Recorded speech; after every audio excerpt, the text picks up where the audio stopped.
Hello collectors, on today's unboxing and review, we're going to be reviewing the NECA Super Shredder.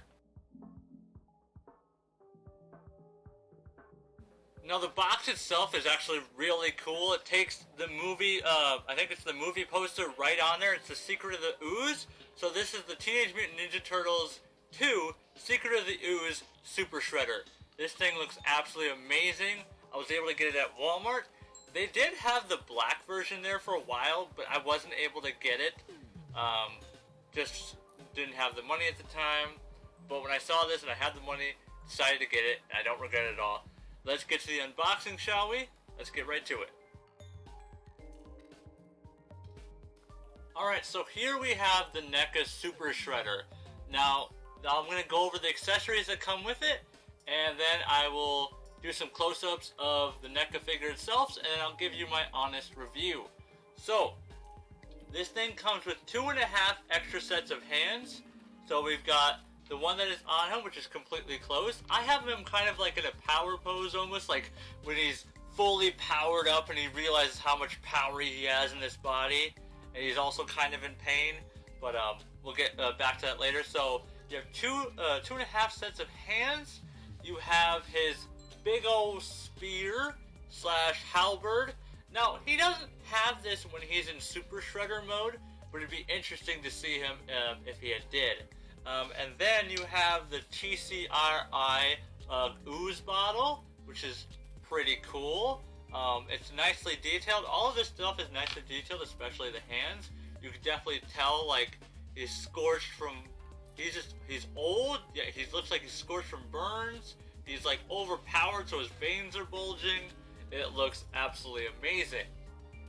So, we're going to start off from the feet and then go up, and since like my past NECA videos, so the feet and shin guards are really cool. The shin guards themselves, these little plastic things, are slightly flimsy, so they bend, but you can bend them back into position, so you can even make them look like they're dented from like battle. So that's really cool. The shoes, and it, like I can't remember what they're called, but they're like wrapped socks. He's got like a layer on the bottom, but it's like wrapped around black socks. I can't remember what it's called, but it's really nicely detailed and textured, so that's pretty cool. It's double jointed in the knees, so you can bend it in 2 different positions backwards. It stands up actually without it in certain positions, but not in others. I've been testing it out before. The cape is a really cool looking. It's nicely textured. It's positionable. You can get it around. It doesn't have like a wire in it to make any like dynamic, like up in the air, but you can still make it what you want. So it's not that bad. I like it a lot. The muscle definition in the legs and like the paint is really cool. It looks exactly like the movie, like the oversized muscle suit, totally roided out on the TCRI ooze. It looks absolutely amazing. Again, the chest, the same as the legs, looks absolutely amazing. It's really quite impressive how they molded this, because especially with the paint textures, because it looks exactly like it did in the movie. The terrible muscle suit that had all the individual muscle packs like completely just bulked up. Like, it doesn't, this looks like exactly like the movie. Now, will I say that looks good? It does look good, but you can also say it looks bad, because you can clearly tell that if this is like basically a exact replica almost of the movie character, and you can clearly tell all those look like basically just stuck on pieces onto a body. Still really cool, but you can tell. His little I don't know what to call this besides what it is. A metal diaper or a cloth diaper. I can't remember what it's called, but it's just, I don't remember what it's called. I know there's a specific name for it, and it's not as humiliating as that name, but it's really nicely detailed and textured. Same with the chest, like I've said. The arms are really nice. These are also slightly flimsy, so you can bend them, so that's good if you want to do a battle scene, and you can bend them in position. When I was bringing up the arms, I noticed that I bent them, but I was able to fix it right away. The arms are nicely detailed. The paint on this thing is really nicely detailed. But the cream of the crop on this is the top portion of like his shoulder guards and his helmet. It is so nicely detailed. You can see his eyes and the head. So good, like really so good. It was quite impressive, especially with the eyes. And you can make his eyes look completely dark in certain angles, so it looks like blackness. Or you can actually, if you apply the right light, you can see his eyes. And they're so nicely detailed. The Super Shredder mask looks absolutely amazing. Everything is like somehow upgraded with the T-Steroid, even his armor, even though it's not an organic structure. But who cares? Movie plot hole doesn't matter on this. It looks absolutely amazing. Now, let's talk about some pros and cons. Pros, it looks absolutely amazing to me. But there are some cons. For one thing, the rotation of the legs and the movement of the legs is extremely limited besides the knee.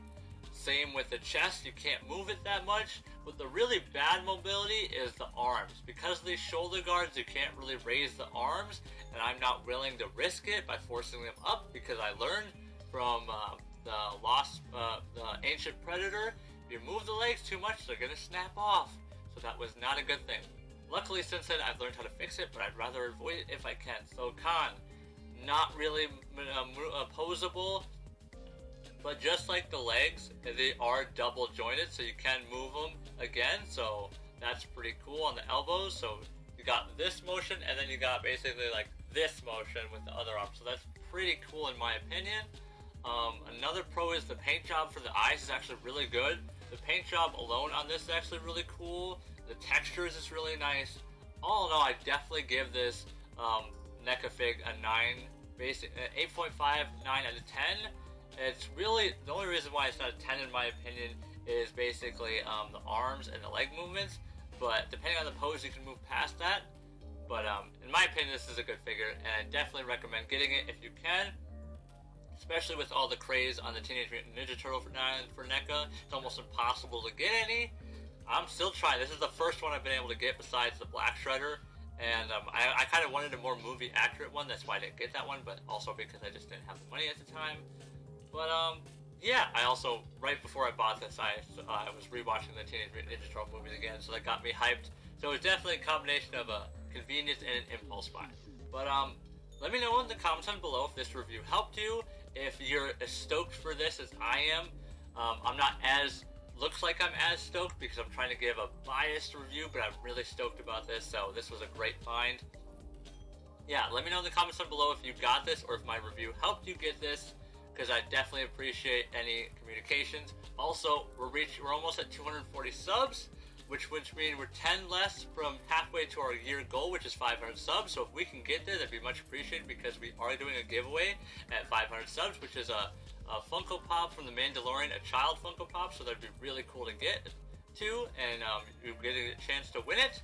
And also, you can check out my other two channels.